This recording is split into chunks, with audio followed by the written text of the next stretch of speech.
بسم اللہ الرحمن الرحیم۔ اللہ کے نام سے شروع جو نہایت مہربان رحم والا۔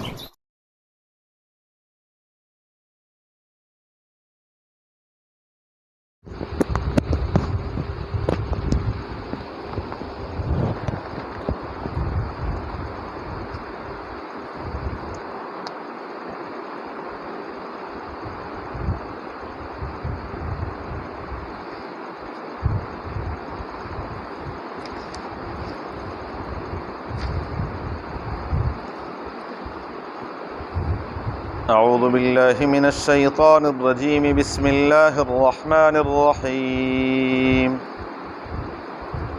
ان الذین یکتمون ما انزلنا من البینات والہدی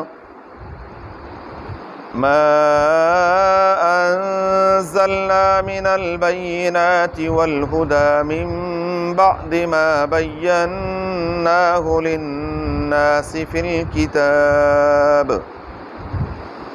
اولئک یلعنہم اللہ ویلعنہم اللاعنون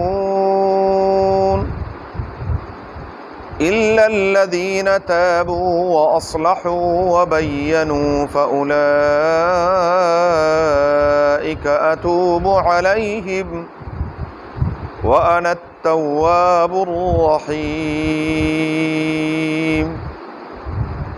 إِنَّ الَّذِينَ يَكْتُمُونَ مَا أَنزَلْنَا، بے شک وہ جو چھپاتے ہیں وہ جس کو ہم نے نازل کیا، من البینات والہدی، واضح دلائل اور ہدایت، من بعد ما بیناہ، اس کے بعد کہ اس کو ہم نے بیان کیا، للناس فی الکتاب، لوگوں کے لیے کتاب میں، اولئک یلعنہم اللہ، یہی لوگ ہیں جن پر اللہ کی لعنت ہے، ویلعنہم اللاعنون، اور لعنت کرنے والوں کی لعنت ہے،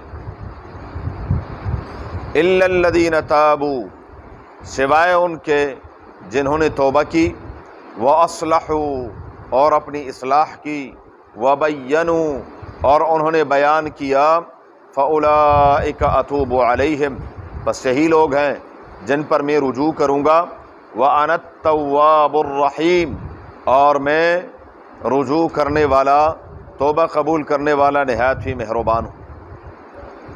إِنَّ الَّذِينَ يَكْتُمُونَ مَا أَنزَلْنَا مِنَ الْبَيِّنَاتِ وَالْهُدَى، سورہ بقرہ کی آیت نمبر 159 اور 60 ہیں۔ گزشتہ آیات میں اللہ تبارک و تعالیٰ نے تہذیب اخلاق کے اصول بیان فرمائے تھے۔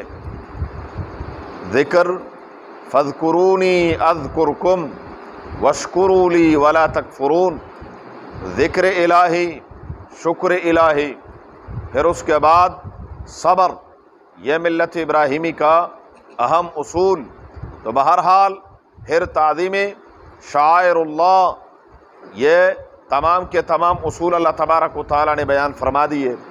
اب وحدہ لا شریک نے کتمان حق کو چھپانا پہلے بھی گزر چکا ہے، وَتَكْتُمُونَ الْحَقَّ وَأَنْتُمْ تَعْلَمُونَ، اہل کتاب سے اللہ تبارک و تعالیٰ مخاطب ہے کہ تم حق کو چھپاتے ہو حالانکہ تم جانتے ہو کہ یہ حق ہے۔ ابھی پچھلی آیتوں میں گزرا تحویل قبلہ پہلے بیت المقدس تھا، پھر اللہ تبارک و تعالیٰ کا حکم نازل ہوا، فَوَلِّ وَجْهَكَ شَطْرَ الْمَسْجِدِ الْحَرَامِ، کہ اب بیت اللہ شریف قبلہ ہے۔ اب اس بات کو اہل کتاب بخوبی جانتے تھے کہ نبی آخر الزمان صلی اللہ علیہ وآلہ وسلم کا قبلہ بیت اللہ شریف ہوگا، لیکن انہوں نے صرف حسد کی وجہ سے رسول اللہ مبارک کو، قرآن کریم کو، ان تمام باتوں کو وہ ایسے جانتے تھے جیسے اپنی اولاد کو پہچاننے میں انسان کو کبھی شک نہیں ہوتا، یہ جانتے تھے، لیکن جان بوجھ کر اس بات کو چھپاتے تھے، اور اگر کوئی کہہ بھی دیتا تو کہتا نہیں ان سے ذکر نہ کرنا، ان کو نہ بتانا مسلمانوں کو، کہ اگر کوئی نوجوان کہتا ہے کہ حضرت آپ نے کچھ عرصہ پہلے تو ہمیں یہ بتایا تھا، وہ کہتے نہیں وہ بات گزر گئی ہے، بس چھوڑ دو اس بات کو۔ رب العالمین فرماتے ہیں ان الذین یکتمون ما انزلنا من البینات، رسول اللہ مبارک فرماتے ہیں کہ جس شخص سے کوئی مسئلہ پوچھا گیا اور اس کو وہ معلوم تھا، فکتمہ، اور اس نے وہ بات چھپا لی، دنیاوی کسی معمولی غرض کی خاطر، کسی معمولی سے مفاد کے لیے اس نے وہ حق وہاں بیان نہیں کیا اور ڈنڈی مار گیا کہ جی ہاں آئیں بائیں شائیں کر کے بات آگے پیچھے کر دی، رسول اللہ مبارک فرماتے ہیں الجما یوم القیامت بلجام من النار، ایسے شخص کو جہنم کی آگ کی لگام قیامت کے دن ڈالی جائے گی کہ اس کو صحیح بات کا پتہ تھا، سچ بات کا پتہ تھا، حق بات معلوم تھی، صحیح مسئلہ معلوم تھا، اور پھر بھی اس نے چھپا دیا۔ یہ بہت بڑا ظلم ہے کہ یہ کیا کر رہا ہے، یہ حق بات کو چھپا رہا ہے۔ تو قرآن کہتا ہے ان الذین یکتمون ما انزلنا، اللہ تعالیٰ نے جو نازل کیا ہے اس کو چھپانا، قرآن کریم کے احکامات کو چھپانا، قرآن کریم کے مقاصد کو چھپانا، اور اس میں اپنی طرف سے تحریفیں کرنا، اپنی طرف سے معنی کرنا اس کے۔ قرآن کریم نے قدم قدم پر جہاد کا حکم ہے، اور اس میں کیا کرنا، ایسے ہی گزر جانا، جہاد کی بات نہ کرنا کہ جی کیا ہے امریکہ بہادر ناراض ہو جائے گا، کبھی جہاد کی آیات کو اپنے نصاب سے نکالنا، یہ تمام کے تمام کیا ہے، حق بات کو چھپانا ہے، ان کے ظلم کو ظلم نہ کہنا، یہ کیا ہے، حق بات کو چھپانا۔ ان الذین یکتمون، بے شک وہ جو کتمان حق کرتے ہیں، جو اللہ نے نازل فرمایا ہے اس کو چھپاتے ہیں۔ بلکہ ایک عجیب تفسیر، بہت بڑے مفسر ہیں امام انقلاب مولانا عبید اللہ سندھی رحمہ اللہ تعالی رحمتا واسعہ، انہوں نے اس کی عجیب تفسیر کی ہے، بہت بڑا آدمی تھا یہ، انگریزوں نے اس کو بڑا بدنام کیا، یہ بہت بڑے آدمی تھے، یہ نو مسلم ہے، میرا دل چاہتا ہے کہ میں آپ سے اس کا تعارف کرواؤں۔ یہ 16 سال کی عمر میں انہوں نے کتاب پڑھی تحفۃ الہند، تحفۃ الہند نامی ایک کتاب تھی، چھوٹا سا رسالہ تھا، وہ پڑھا انہوں نے، پڑھ کر مسلمان ہو گئے۔ اب جب مسلمان ہوئے تو یہاں سے یہ پہنچے دارالعلوم دیوبند، وہاں بہت بڑے انقلابی شیخ الہند مولانا محمود حسن رحمہ اللہ تعالی رحمتا واسعہ، آج کے نوجوان کو کیا پتا، آج کے نوجوان کو تو بس صرف یہ پتا ہے کہ ادھر خواب دیکھا اور اگلے دن پاکستان بن گیا، انگریز بھی چلا گیا، پاکستان بھی آزاد ہو گیا، سارے معاملات ہو گئے۔ شیخ الہند مولانا محمود حسن سے کسی نے پوچھا کہ جی انگریز کے بارے میں کیا چاہتے ہیں، کہنے لگے ان کا کباب بنایا جائے تو تب بھی میرا دل ٹھنڈا نہیں ہوگا۔ انہوں نے ان کے مظالم دیکھے تھے، ان کی زیادتیاں دیکھی تھی۔ برطانیہ کبھی برطانیہ عظما ہوا کرتا تھا، اس میں سورج غروب نہیں ہوتا تھا، اور جتنا ظلم یہ آج حقوق انسانی کا نام لیتے ہیں، ان کو شرم نہیں آتی، یہ حقوق کا نام لیتے ہیں۔ ان کے اپنے مورخین نے لکھا ہے دہلی سے لے کر آگرہ تک کوئی کھمبا اور کوئی درخت ایسا نہیں تھا جس سے کسی عالم کی گریجویٹ کی نہیں، کسی عالم کی لاش نہ لٹک رہی ہو۔ کہتا ہے دہلی میں گوشت سڑنے کی بدبو آنے لگی، میں چلتے چلتے پیچھے گیا، وہاں پر انہوں نے بڑے بڑے کڑاہے اور اس میں تیل ڈالا ہوا ہے، اور یہ جو حریت پسند ہے ان کو اٹھا اٹھا کے اس میں پھینکا جا رہا ہے، یہ حقوق انسانی کی بات کرتے ہیں۔ شیخ الہند مولانا محمود حسن کی خدمت میں پہنچے اور آج کل تو بہت آسان ہو گیا ہے، بس 2-4 سال پڑھتے ہیں اور پھر میرے نام کے ساتھ علامہ فلاں فلاں فلاں فلاں، پھر وہ علامہ نہیں ہوتا، علومہ ہوتا ہے، بس وہ علامہ ہی ہوتا ہے۔ اللہ تعالیٰ ہمیں ایسے علاموں سے محفوظ فرمائے۔ 18 سال ان کی خدمت میں رہے، خود فرماتے ہیں میں نے 18 سال اپنے استاد سے قرآن بھی سیکھا، حدیث بھی سیکھی، سیاست بھی سیکھی۔ 18 سال ان کی خدمت میں رہے اور پھر استاد محترم نے اشارہ دیا کہ کابل پہنچیں۔ کابل گئے، وہاں انگریز نے پیچھا نہیں چھوڑا، وہاں سے روس گئے، 1 سال روس میں رہے، وہاں سے ترکی گئے، 4 سال رہے، ان کو کہا آؤ قرآن مجھ سے سیکھ لو، تمہارے اندر بے دینی کا ایک بہت بڑا سیلاب میں دیکھ رہا ہوں۔ لیکن ترکوں نے ان کی بات کو نہیں سمجھا، اور پھر وہاں سے آ کر 12 سال مکہ مکرمہ میں 12 سال رہے۔ خود فرماتے ہیں میں طواف کر رہا تھا، جاسوس میرے پیچھے پیچھے تھا، ڈانٹ دیا بدبختہ، یہاں بھی میرا پیچھا نہیں چھوڑتا۔ انگریز ڈرتا تھا عبید اللہ سندھی رحمہ اللہ تعالی رحمتاً واسعہ سے۔ آخری عمر میں آئے، سن 1946 میں تقریباً ان کا دنیا سے رحلت فرمائی ہے، تو انہوں نے فرمایا اب ان کی جڑیں میں نے کھوکھلی کر دی ہیں، یہ اب نہیں رہ سکیں گے۔ لیکن مسلمانوں اپنی بات اپنا سوچو۔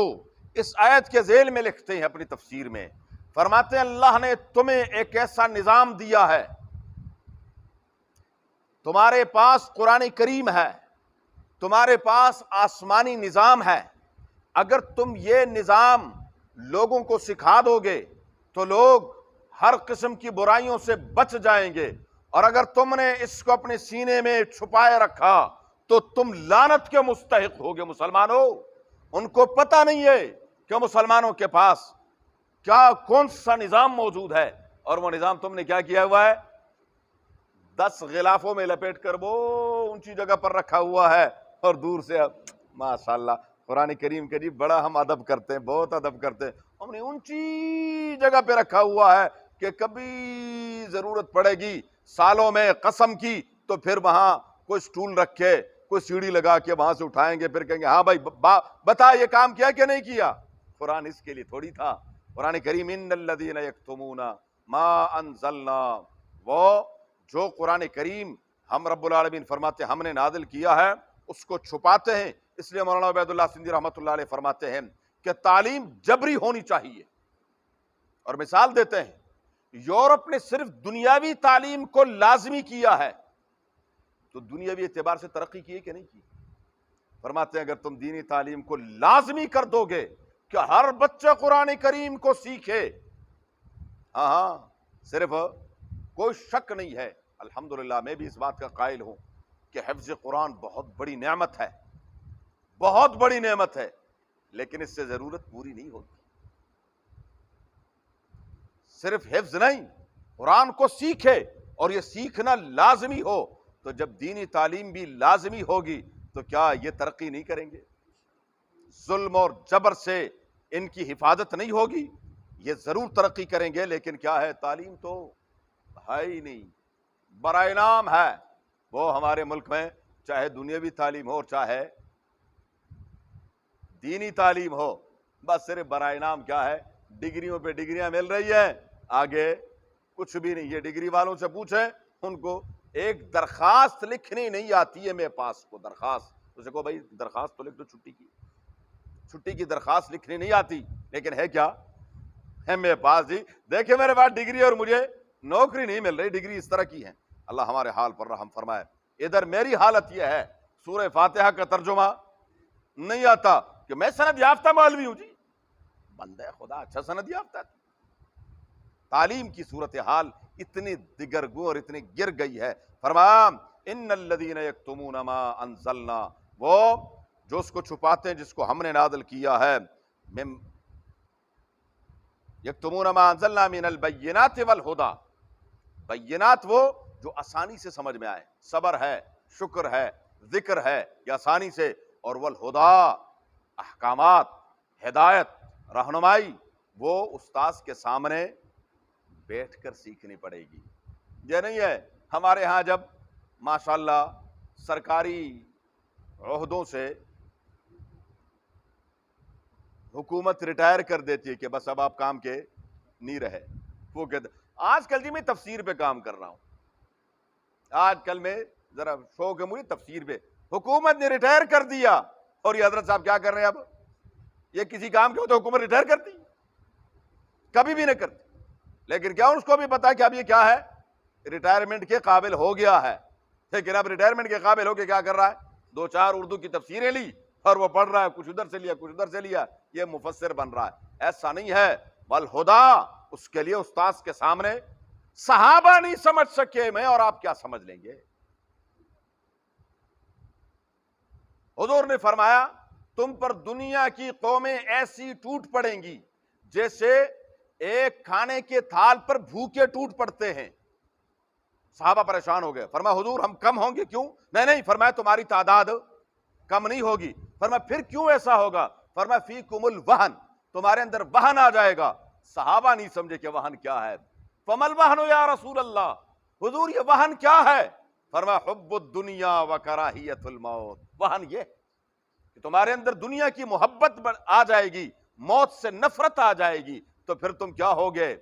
دنیا کے لیے ترنے والا بن جاؤ گے. ادھر سے آئے گا وہ ترنے والا سمجھ کے تم پر ٹوٹ پڑے گا, ادھر سے آئے گا وہ تم پر ٹوٹ پڑے گا, کبھی کس انداز سے کبھی کس انداز. میں عرض یہ کر رہا تھا کہ از خود سمجھنا یہ بہت بڑا دھوکہ ہے. نہیں سمجھ سکتا جب تک استاد سمجھائے گا نہیں. اردو نہیں سمجھ آتی تو یہ عربی اور پھر قرآن کریم نہیں, استاذ کے سامنے بیٹھنا پڑے گا اور سیکھنا پڑے گا. من بعد ما بیناہ للناس فی الکتاب, اس کے بعد کہ ہم نے لوگوں کے لیے اس کو بیان کر دیا کتاب میں. اولئک یلعنہم اللہ, یہی ہے جن پر اللہ کی لعنت ہے. ویلعنہم اللاعنون, لعنت کرنے والوں کی بھی لعنت ہے. ہاں, اس سے کون بچ سکتے ہیں لعنت سے؟ الا الذین تابوا, گزشتہ سے توبہ کریں.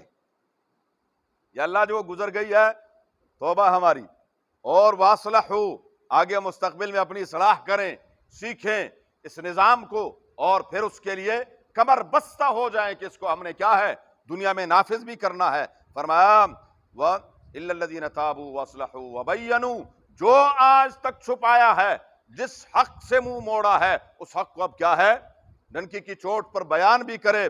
فاولئک اتوب علیہم, رب فرماتے ہیں پھر میں ان پر توبہ, ان کی توبہ قبول کروں گا, ان پر رجوع فرماؤں گا. وَأَنَا التَّوَّابُ الرَّحِيمُ, بندے تو توبہ کر تو صحیح, میں توبہ قبول کرنے والا نہایت ہی مہربان ہوں. تو آ تو صحیح میرے در پر, چلو گزشتہ سے توبہ طائب ہو جا. لیکن انسان ہے جو اس کے لیے تیار نہیں ہے. ان الذین کفروا وماتوا, ان کے مقابلے میں دوسرے کون لوگ ہیں ان کا ذکر انشاءاللہ دیں گے. اللہم صلی علی محمد وعلی آلہ کما صلیت علی ابراہیم وعلی آل ابراہیم, اللہم بارک علی محمد وعلی آل محمد کما بارکت علی ابراہیم وعلی آل ابراہیم. اللہم ارحمنا بالقرآن العظیم, اللہم ارحمنا بالقرآن العظیم, اللہم ارحمنا بالقرآن العظیم واجعلہ لنا اماما ونورا وہدا ورحمتا یا رب العالمین. اللہم ذکرنا منہ ما نسینا وعلمنا منہ ما جہلنا وارزقنا تلاوتہ آناء اللیل واطراف النہار واجعلہ لنا حجتا یا رب العالمین. اللہم نور قلوبنا بالقرآن وزین اخلاقنا بالقرآن ونجنا من النار بالقرآن وادخلنا الجنة بالقرآن. اللهم حصل مرادنا ويسر امورنا, اللهم حصل مرادنا ويسر امورنا, اللهم حصل مرادنا ويسر امورنا بجاه حبيبك المصطفى ونبيك المرتضى صلى الله عليه وآله وأصحابه أجمعين برحمتك يا أرحم الراحمين.